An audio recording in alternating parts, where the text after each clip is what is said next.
The whole topic of feeling alienated from one's labor is something I don't want to get into too much during this discussion on Chapter 2, because I'm going to focus on that subject when I get to discussing my book's Chapter 4, a chapter that I call Emperors and Emptiness.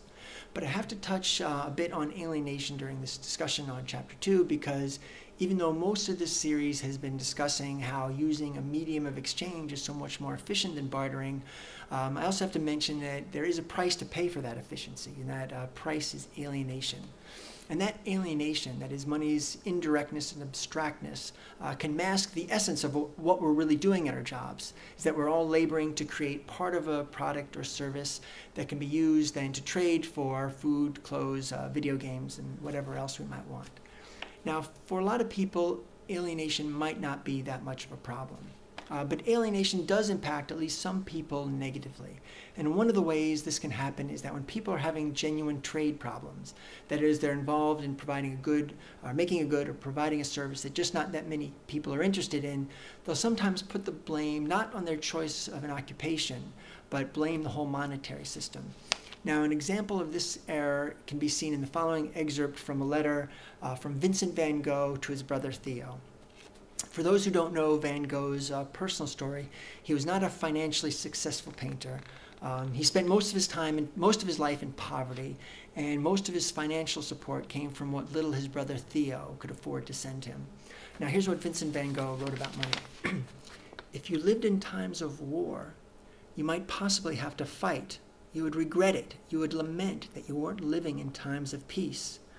But after all, the necessity would be there, and you would fight. And in the same way, we certainly have the right to wish for a state of things in which money would not be necessary in order to live. However, as everything is done by money now, one has got to think about making it, so long as one spends it. So let's look at that sentence. We certainly have the right to wish for a state of things in which money would not be necessary in order to live. Now, if you took away the monetary system from Van Gogh's community, that wouldn't mean survival basics would just appear spontaneously.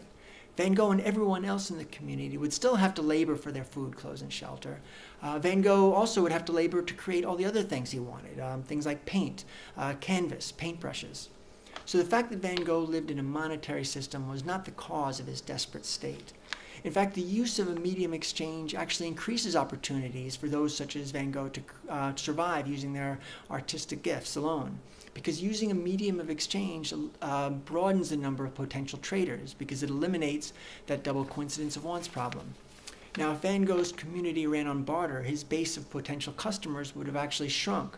The only way he could have survived on his artwork alone would be if he could just trade with farmers and shelter builders and canvas and paint suppliers. That is, only those limited number of laborers who could actually offer products that Van Gogh could use in return.